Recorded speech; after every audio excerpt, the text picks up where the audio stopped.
Well, welcome everyone to our faculty book talk series. I'm Teresa Miguel Stearns. I'm the Associate Dean and Director of your fabulous Daniel F. Cracchiolo Law Library.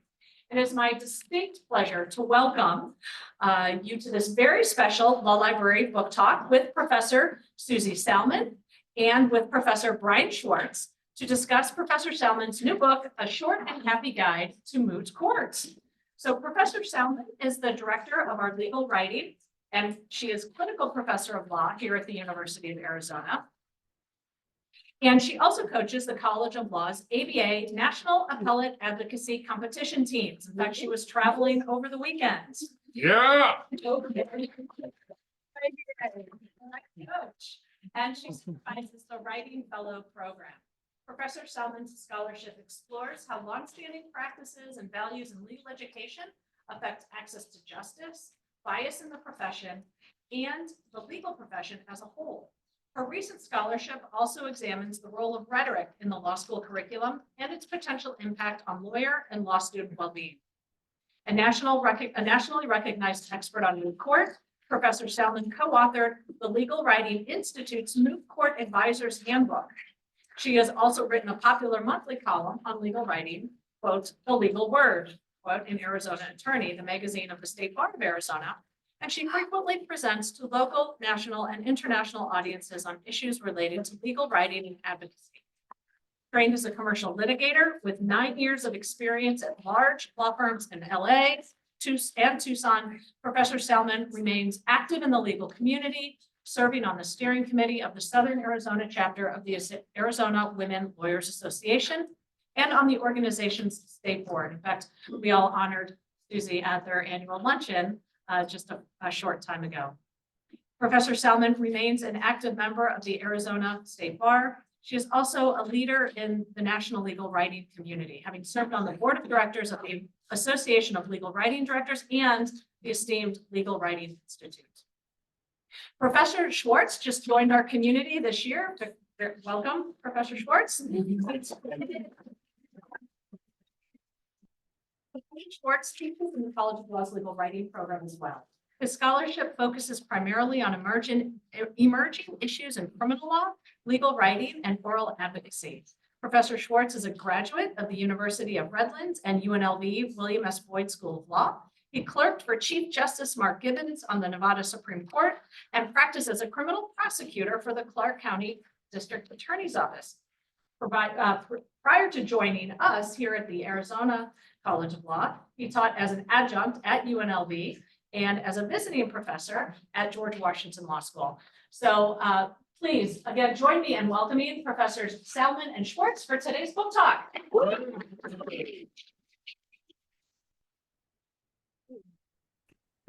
Wow, thank you, Teresa. It's Nevada, not Nevada, though.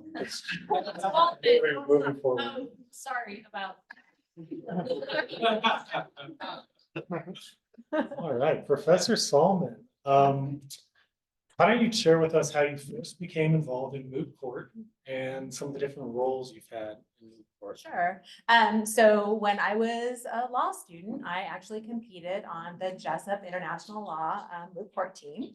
And then when I was a 3L, I coached the team, which was really fun. And then when I started working here as a legal writing professor full-time, I took over coaching the ABA team, which I've been doing for 15 years. Wow. So yeah, I also, back in 2012, I and a couple of my national colleagues, Jim Dimitri at Indiana and Melissa Love Kodig at Marquette, wrote the Moot Court Advisor's Handbook, which is a book, as the title suggests, directed towards faculty rather than students. It goes into best practices in running moot court competitions. Actually, up until Professor Dysart joined the faculty, I also ran the Fedgley moot court competition, our internal moot court competition. So. Wonderful. It sounds like you might have some former or recent competitors in the audience. Did you guys just get back? Yeah. So how did this? Do you have a recent competition? Yeah, so just this weekend, we were in Brooklyn at the Brooklyn Regional of the ABA's National Appellate Advocacy Competition. I took two really great teams. Most of them are here now. Hannah Hayes is on my bad list, but that's okay. And they did actually exceptionally well. Both teams made it to the semifinal rounds. And one of the teams won second best brief, which, as you know, brief writing is the most important. So, and the other team got some spectacular oral argument scores too, a couple of 90 scores, which are pretty rare in the competition. So 90, like a 98 and a 99, didn't you? Yeah. So It's hard. Very impressive, Yeah. very impressive. So I think it's fair to say, I've just finished your book. It's fair to say that you love Moot Court. I do. Why do you love Moot Court? So when I was a law student, the director of legal writing there, who was also the head of the Moot Court program, called it sports for lawyers. And it kind of is. I mean, I'm not a big sports ball person. I do watch baseball, but other than that, I'm really not. But when I was in practice, I always got like that adrenaline rush from oral argument, from getting up and having to, think quickly, answer questions, respond to unexpected situations. And Moot Court's kind of all about that. I also really love watching the development that happens when students practice an oral argument over a course of weeks is really visible and tangible. And that's just incredibly satisfying as a teacher and a coach. You really get to see students improve in a really, really tangible way, which is a lot of fun. Definitely. I know in coaching some of the upcoming competitions recently, it was fun seeing them improve as they went along. But why did you decide to write this book? It sounds like there's a handbook or a guidebook that you were already involved in, and I assume there's some other textbooks out there. So what kind of inspired this short and happy book? Well, part of it is, the Short and Happy Guide is a series that West Academic publishes, and I noticed that they didn't have one for appellate advocacy or Moot Court. And I thought I had always, so in writing, in co-authoring the Moot Court Advisor's Handbook, I had always wanted to write something that was more directed to students, that was more about how students could succeed, kind of unlocking some of the secrets behind like how competitions run and things you can do, really sometimes small and easy things you can do to make yourself more successful, make yourself stand out. Actually, Professor Dysart had just written the Short and Happy Guide to Clerkships, and she was saying, they don't have one for Moot Court. I was like, wait. I think I might want to pitch that. So she very kindly stepped aside, and I did pitch that, and they accepted it. So. Wonderful. Yeah. I know in my own writing, a lot goes into the research portion before you get to the writing part. Any kind of insight into the research that happened for this book? Yeah, so before I got started, like as soon as I got the kind of signed the contract, I reached out to our research librarians, our law librarians, and Cynthia Condit I said, I just want everything, all the law review articles, all the books, everything that anyone's written about Moot Court, because I want my contribution. Well, first of all, I want to know what all the best practices are that people are writing about, not just the ones that I think exist. But also I want to make sure that I'm adding something new, that I'm not just repeating what's already out there. I kind of want to see where I can add. So that was hugely important. And I'm the worst person in the world because in the acknowledgements to the book, I forgot to thank Professor Condit because all the work she had done was so early and so foundational. So huge thanks to Professor Condit, and I'll remedy that if there's ever a second edition. But also Zoe Wise, who is here in the room, did a lot of research on little topics where I was like, gee, I wonder internationally, like what's Moot Court like in other countries? And Zoe did great work, not just finding those answers for me, but also being kind of an audience proxy. She was a rising 2L at the time. And so she could tell me, this makes sense, this doesn't make sense, everyone knows this already, or I didn't know this. And so that was super, super helpful. And you did remember to thank her in the book. I did remember to thank her in the book, Great. so, and on LinkedIn, so. So how should students use your book? I know it's broken up in a variety of chapters, as most books usually are, but it kind of follows the normal progression of a competition as well. So do students need to read it kind of from beginning to end? Can they look at it more as modules as needed? Both. So it is designed to where if you wanted to kind of have it be your companion as you went through the process, it could be from the time that you're just considering whether you want to do it to the time that you come back from competition. So it runs through that in order, as you said. And it goes into things like, you know, what kind of things can you learn from Moot Court? How should you prepare? How do you get into it? But it's also designed you know, to just hop in and out of. So if you're trying to decide like, you know, hey, is there a really good way that I can have a process for revising and polishing my brief? You know, you can just hop in and read that. Or how are competitions usually structured? You can just hop in and read that portion. Great. Moot Court, that is different than mock trial, as I'm aware. I tend to mix them up because they kind of just sound the same, and they'll start with M. But what's the difference between Moot Court, especially for all the 1Ls that I see a couple 1Ls in here now, hopefully some on Zoom, but what's the difference and how should they evaluate what they would be interested Yeah, so the biggest difference is Moot Court is appellate advocacy. So some of the Moot Court competitions are mock arguments before a federal or state appellate court. The one that we went to was before the U.S. Supreme, you know, a mock argument before a simulated U.S. Supreme Court. Jessup is before the International Court of Justice. So they're appellate. Usually there has been a trial proceeding where the facts are found and witnesses are examined. And these are usually issues about what the law is and how it should apply to the facts. So at Arizona specifically, your book discusses various kind of a broad scope of different ways at different schools you could get involved in Moot Court. How does it work in Arizona? If students are interested, how do they get involved?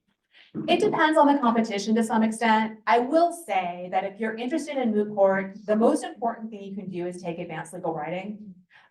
It's really difficult, and there are probably people in this room who can say how difficult it is to write an appellate brief when you've never learned how to write one before, Matt. You know, it's tough. And, you know, there are particular sections, there are best practices, and ALW really prepares you well for that, and just prepares you well generally. But there are a lot of competitions at the College of Law. We send teams every year to the ABA competition, to the PACE competition, which Professor HC just came back from, and I see Sana here. And they won first place brief. But you know, sometimes you just want to watch your email or read the bulletin or the docket, because you know, coaches may be reaching out through that to get students to try out. The ABA team actually comes through the FEGLI competition largely. Most of the students who make it on the ABA team are the students who did really well in our internal Moot Court competition, which is the FEGLI competition. And in order to do the FEGLI competition, you definitely have to do advanced legal writing. And internal competition, is that something they would do during the 2L year? Students do it as 2Ls or as 3Ls. If you wanted to do it and then go on to do a Moot Court competition, though, you'd want to do it either fall or spring of your 2L year. Wonderful. Sounds like we must have a really good legal writing program. Yeah, All these right. awards we've been.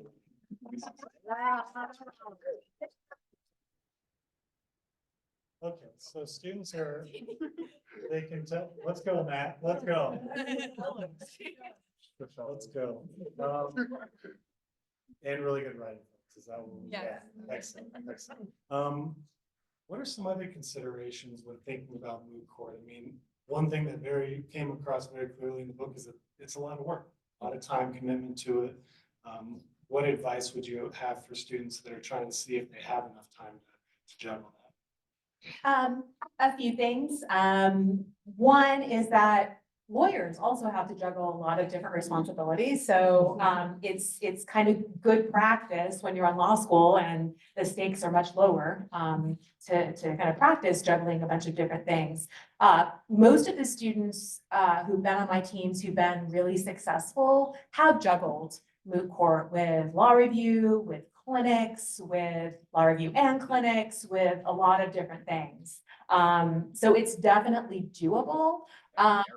You just have to be organized and plan your time up front. So for example, most of the competitions that the college participates in, the briefs are written usually like starting in September, October, November, and are due in January. So you can kind of plan to be busy over winter break. If that's not your thing, then maybe not a good plan. And then the competition rounds are in the spring. So I think just, it's a really good preparation for time management, for being really organized. But it's definitely a consideration, but it's also definitely doable. What about some concerns that students commonly might have? I know when I was a one, I was just nervous to do public speaking. I loved that your book references Seinfeld, because Seinfeld is something I relate to everything in life. The number one fear people have is public speaking, whereas death is number 2. So at a funeral, you would prefer to be in the Another reason not to get an HP printer. speech. But how would you handle, or how would you advise students that are just nervous about public speaking? How would you advise them in getting over it, or maybe is Moot Court just not for them? I mean, there's always the possibility. I mean, there are law students for whom public speaking is so incredibly difficult and traumatic that maybe Moot Court isn't for them, but they are the exception. Over the years, I have had students on my teams who have had pretty significant public speaking anxiety. And through the process of practicing and, for most people, for people who have garden variety public speaking anxiety, the best antidote is preparation. The more prepared you are, the more you practice, the more you've gone through various scenarios, the more manageable. I don't say it goes away, because it doesn't, but it becomes manageable. There are people for whom it's harder than that. And for those people, I mean, I've had students on my teams who, I don't currently have any particular public speaking anxiety, although probably once a semester in front of my 1L class, I will just freeze up for no apparent reason. But after I've been in the same classroom for weeks.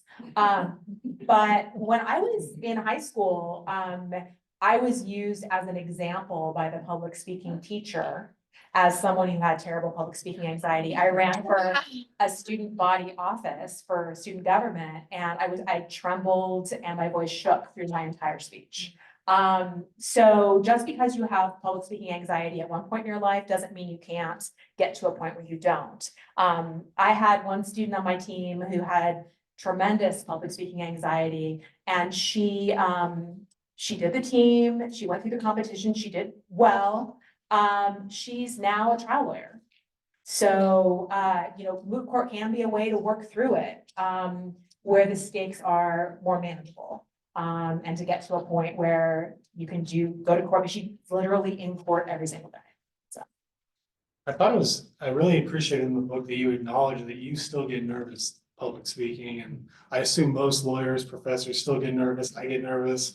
Tend to find that once I start talking, I'm okay. So if I can get myself to that point, I've kind of found a way to get past that hurdle. But I did appreciate like a lot of the examples you gave where you kind of brought it back to yourself and some of the things you went through.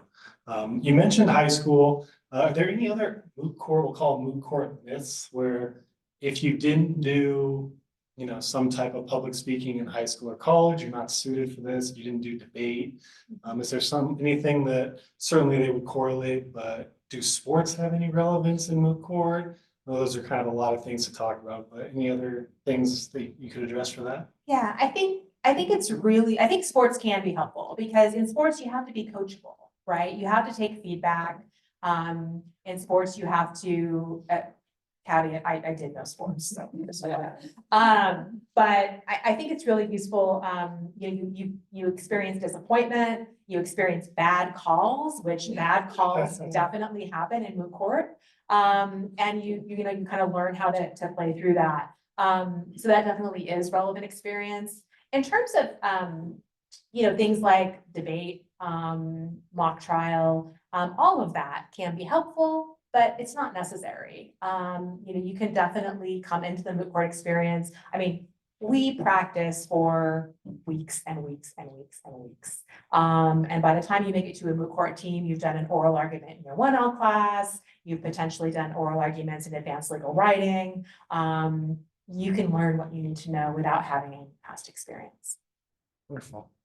So moving forward, we're all interested, we want to try out, and you mentioned that there's a brief, there's a competition. What's kind of the general process after tryouts? What would happen for someone who's on the team? So at one point, the competition administrators send out a problem. It's usually very similar to something you might have seen in your 1L class or your advanced legal writing class. It's a factual scenario, it's a record. Sometimes it's just a couple of lower court opinions that you're appealing, and you write a brief. The fun and scary thing about Moot Court is you write a brief without any feedback from anyone except your teammates. So no faculty can give you, comments, and if you're used to the volume of feedback that you get from your legal writing professors here, that can be pretty scary. But it can be, obviously our students are well equipped to do it, e.g. aforementioned awards.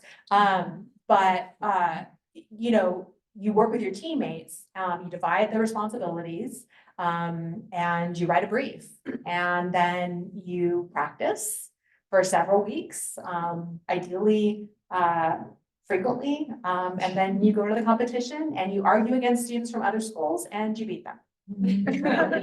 Easy as that. Right. I have a couple questions about team selection. I was in Moot Court in law school, and I was the bad member of the team. Like I was the one who wasn't. Right, I hope people can relate. But looking back, I feel bad about that. So how do the teams form? Is there any advice you have for students working with others, writing with others, which typically they would have only been writing their own briefs up till now? What advice do you have for them? Yeah, it's interesting. I think, depending upon the team, sometimes there's just, for example, for the PACE team, there's tryouts, there's 3 members of the team, that's it, that's who you work with. Other times, for example, with the ABA team, there are 6 students, they make up 2 3-person teams, and I kind of let them decide, how they want to make up the teams. You want to think about things like, who can you work well with? Do you have complementary styles, both in work and in writing? Do you feel comfortable holding each other accountable? Like if, your teammate hasn't met a deadline, is that someone that you feel like you can really say, hey, you haven't met the deadline, come on, let's get this, going.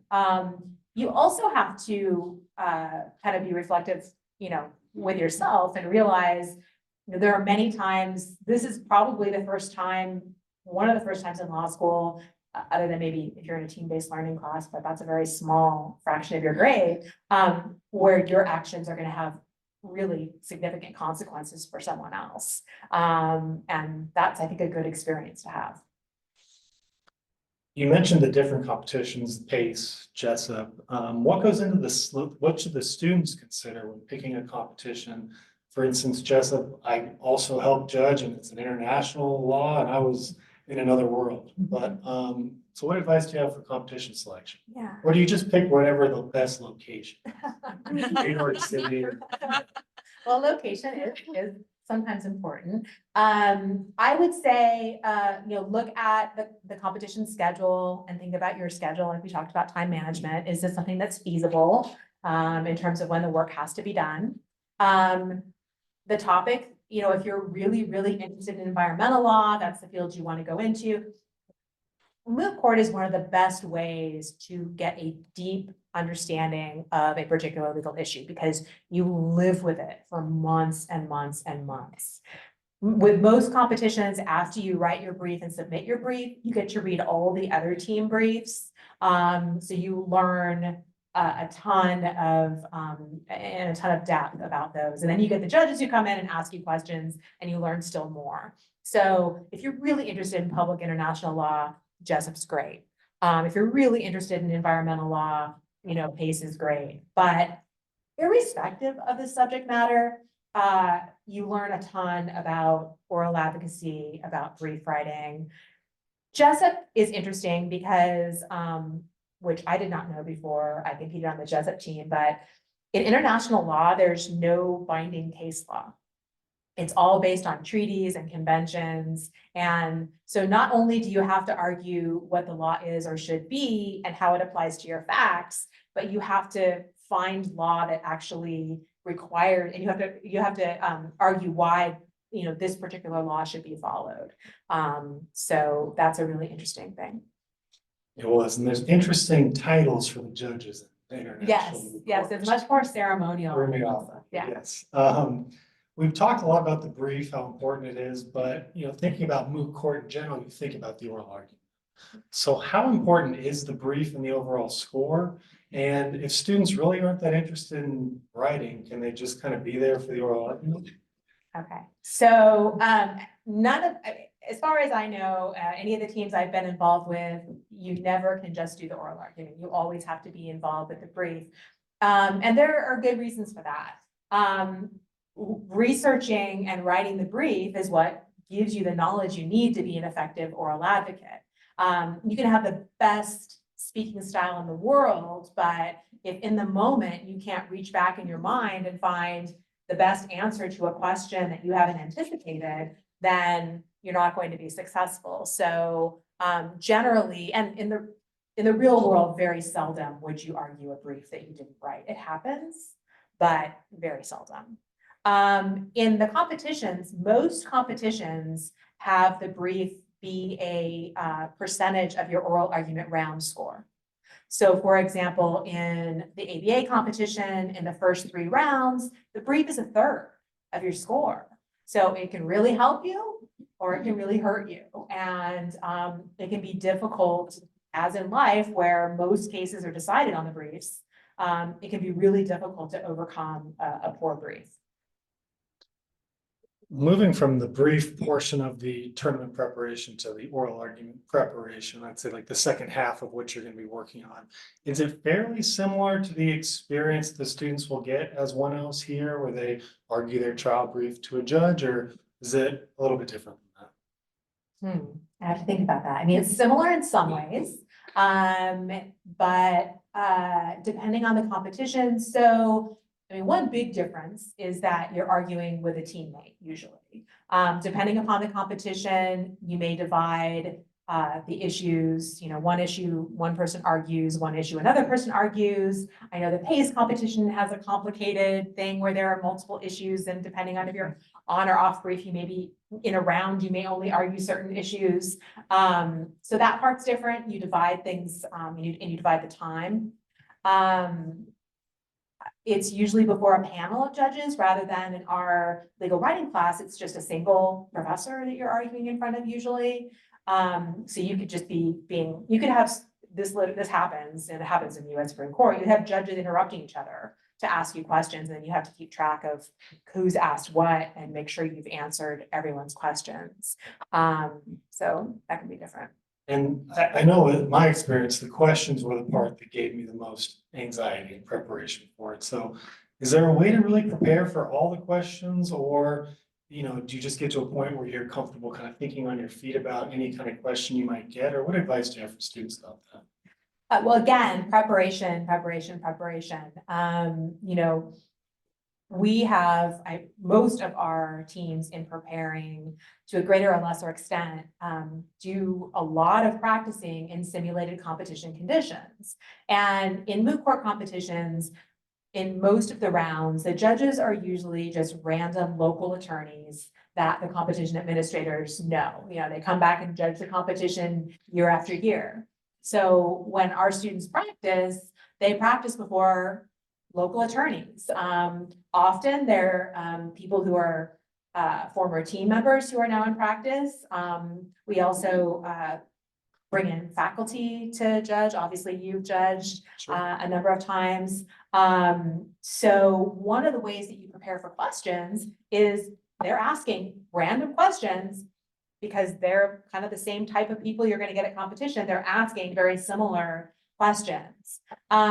You also we do this a little bit in the 1L class where you have to think about what questions do you think people are going to ask? What questions are you most worried about? And then you rehearse those. So yeah. Moving from the questions to just the general argument style. I often think about, are you supposed to be loud and more aggressive? Are you supposed to be more of a conversational speaker? My dad was always a very loud and aggressive speaker from New York. Not that that means he's a loud and aggressive person, but like that was his style. I was always more conversational and maybe with some strategic loudness. Is there one right way to do it, to argue? Like, what's the style? How should you think about your style when you're going into an argument? There is no one right way. The best style is the one that's genuine to you. Very successful oral advocates could be more bombastic. In the appellate setting, that's less common. That's usually more something that plays with juries. And a lot of appellate judges don't like a more bombastic style. They like a more conversational style. But I have seen, just limiting myself to the competition setting, I've seen a wide array of styles be successful. People who are more low key and maybe academic in their presentation, or people who, depending upon the panel, maybe people who really, really project. We had one of those at this last competition, where the judges really, really liked someone who was very, very audible from the back of the courtroom. So, ideally, these competitions are judged more on substance than on style, on your ability to really listen to the questions and address the arguments. But that isn't always how it pans out, especially in the early rounds. But I've seen a wide array of styles be very successful. And the most important thing is to find your authentic voice as an advocate, because there's only so much you can perform or change or tailor it to any given situation. And the worst thing is when someone gives you feedback and you change it, and then the next panel hates it. So better to be authentic to your own style and to who you are. And in ways to kind of start noticing things you're doing that might be distracting to your substance or style, I always call them like tics, maybe nervous tics. Your book discusses kind of recording yourself, which I always found that horrifying when I had to do that and listen to my own voice. But what are some common things that your students will see, or do you have any common tics that you notice in yourself in kind of preparing for Moot Court or in practice? Oh yeah, I still have a vivid, so back when I was in law school, they would take us in a room with like a rickety old TV on a cart and a VCR and a camera, and they would record us and then pop that cassette in the VCR and show it to us. What's a VCR? It is a video cassette recorder, but we had VHS, not beta at that time, but,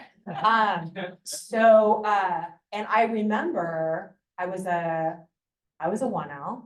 And I remember watching it, and I remember realizing that not only am I a chronic nodder when people are asking me questions, but I also tip my head to the side like a dog when I listen. So suboptimal, but I've moved through it. But there are some things that you can notice, like for example, the conventional Moot Court wisdom is that you want to use hand movements strategically, not just be gesturing. People talk about the box where you want to keep your hands within kind of the width of your shoulders and not get too far out of that. But oftentimes, it's less important, to worry about those things than just to to catch, I like watching the recordings for, things I said that were weird. Or phrasing that didn't come out right, or things like that, or, oh my gosh, I answered that question, and that was not the question they asked. I noticed when I do recording, I would always hold a pen in my hand and click it, which is very annoying to lots of people, so I try to put the pen down. But Yes. well, let's move into actual competition. So once you get there, just a few questions on it, because I know, want to make sure we have some time for questions here from the audience, but interacting with your opponents, is it frowned upon? Do you just kind of, what's your take on that? Yeah, so I think it's great. It's an opportunity to meet students from other schools, from different locations across the country. Honestly, this past weekend, my teams were so sweet, and I remember there was we got knocked out in round 4, but we came back after round 5 for the awards, and there were people crying. Because I guess round 5 was brutal. I think we're probably glad we missed it, but my team members were over talking to people they had gone against before and hugging them and exchanging texts and phone numbers and everything. And the same thing was happening the other way. I would much rather see that than, the sort of eye of the tiger, brutal competitor who can't like even shake the other side's hands. Because honestly, that's how lawyers should be. For the sake of our clients, obviously, we shouldn't seem like we're cutting backdoor deals with our buddies. And so there's a line there, but it's much better to be civil, cordial, friendly with the people that you need to work with every day. Especially in settings where you're often encountering the same opposing counsel over and over. Definitely, the legal community in Arizona, I imagine, is pretty small and get to know each other. So a bad reputation can really go a long way. At the competition, I noticed in the book, there was some discussion about some like a pregame routine or something to get your mindset ready for the oral argument. So I have 2 questions for you. First, what would your walkout song be if you had one before you started arguing? And 2, what are some pregame or pre-argument routines that you've noticed that have worked for your students, and any advice on that? Yeah, so my walkout song would be Vindicated by Dashboard Confessional, because I'm right, I know I'm right, and I knew it all along. But it could be something else another day. But what was the rest of the question? That's really all I care about, but no, just pregame routines you've noticed that your students have implemented and that have seemed to work for them, whether it be talking to themselves in the mirror, in the bathroom, or something like that. Yeah, so you mentioned that one. Ben Meyer, who is one of my former team members. So one of the things I did when I was writing the book is I reached out to my past team members and asked them if they had any tips to share with future students. And so many of the chapters include quotations from those students, including Ben Meyer, who's one of my former team members, and he has a routine where he goes in and stares himself in the bathroom window in the mirror and like psychs himself up. But I've also had students who just kind of run through their opening really quickly under their breath, or who so Heidi Brown, who used to be a professor at Brooklyn Law School, she's now at New York University Law School, or no, New York Law School. She writes a lot about introverted lawyers, about public speaking anxiety, and she talks about the power pose. So I don't know if any of you are familiar with that. So Matt Lubicic, I can't believe he's gone. So you grab your right hand and squeeze it, and that supposedly activates your left brain and like calms you down, and weirdly it works. Like I'm doing it right now and I feel slightly calmer. So people have a variety of things, including listening to their Get Psyched song. Get Psyched mix, yes. After competition, what should students do? Is it just over? They never think about it again? Is there a debrief? What do you like to do? I think it's always good after something to reflect, and whether the way you reflect takes the form of writing something up, whether it's just talking with your teammates and your coach. But you definitely want to think about, what did I learn from this? What can I take away from this? There are times, and I address this in the book, where students go to competition without a coach for whatever reason. or don't have someone to report their successes to the rest of the law school and administration. If that ever is you, you definitely want to send that email to your dean. I don't know of a dean, our dean in particular loves to hear from students about their successes, but I don't think there's any dean in any law school across the country who doesn't want to hear about wonderful things that their students have done. So always definitely do that, but I'll take care of that for the NBA team. I guess to wrap up our discussion and open up to some questions, looking beyond Moot Court for our students, how would you say the experience translates to being a real lawyer? I know we've talked about some parallels, but what was your experience and what do you like about Moot Court that prepares them for the real world? So most lawyers never make an appellate argument. It's just the facts. I do have a lot of former Moot Court competitors who are routine appellate advocates and who have had a ton of appellate oral arguments already. But it translates to, it's the nimble thinking that's required, the preparation that's required. One really undervalued lawyering skill is listening. You cannot be a good oral advocate without listening to what the judges are asking and what they're really asking, what they're really trying to get at so that you can respond to their concerns. That translates to every area of lawyering. But the ability to explain legal reasoning orally comes into play, whether you're presenting to a board of directors, whether you're trying to convince the person who's asked you for legal advice, like, no, please don't do that. And here's why. Always those skills are going to come in handy, even if you never set foot in a courtroom. I definitely agree. I notice a lot of the similarities that you mentioned just in my practice at the district attorney's office. But one thing I will say about the book, I hope everyone checks it out. It's available on West Academic study guides for the students. So you can easily access it. I believe Teresa's email indicates kind of where you can go for that. But you can also buy it. And it's available for purchase. Yeah. But it was very, it doesn't read to me like a textbook. It's easy to read. It's fun. It's, Professor Salmon's personality comes through in the writing where there's a lot of information with some humor mixed in, which I really appreciated. And thank you for letting me talk to you about it. Yeah, thank you. Any questions? Yes. Yeah. Kind of to bounce off your very last one, I was curious, the flip side, what is different between a simulated appellate situation in Moot Court and a real one? A simulated? Oh, sure. And the book talks about this. So, and I actually make explicit distinctions in the book between things that I'm recommending as like kind of Moot Court things as opposed to real world things. Although most of it does translate. Style is so much more important in Moot Court than it is in the real world. There are, you give a lot more background in a Moot Court oral argument than you might in a real oral argument because in Moot Court, the judges haven't read your briefs. They don't have to decide the issue. They honestly don't care which way it comes out. In the real world, the judges have thoroughly prepared and know the issue almost as well as you do. In terms, I'm trying to think of other things. Most things are similar. It's just in Moot Court, they're amplified. So for example, in Moot Court, there's a category on the scoring sheet for knowledge of the record.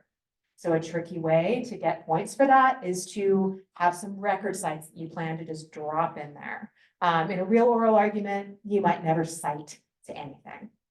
You might mention a case by name, but you might not necessarily say, oh, that's on page 6 of the record, Your Honor. But in Moot Court, you want to, because you want to show that you know the record. We had a question over there. Yeah, so I guess my question is related. I'm always interested in the idea of not listening to the question the judge asks and or not answering it properly. Like, so way back in my first year in law school, a certain professor put the fear of God into me when she told me that I just told her to stop and she can't do that. And like, we directed, so I like, okay. So then when I came around to the next round, the next year in my advanced writing class, I learned really how to just stop as soon as the judge opened his or her mouth, right? Mid-sentence. And I answered yes or no, or it depends, right? But, so that's the classroom experience. But then I've watched several arguments in the last couple of weeks. I watched Judge Florence Pan on this district circuit ask 3 times the same question regarding the presidential criminal immunity. And she gave this hypothetical and she gave it again. And she said, I'm gonna ask you one more time, right? And just last week, so I listened to Strict Scrutiny, it's a podcast, and then last week, Justice Cody Barrett asked a question. She said, assume that I already agree that in your previous case, this is the decision.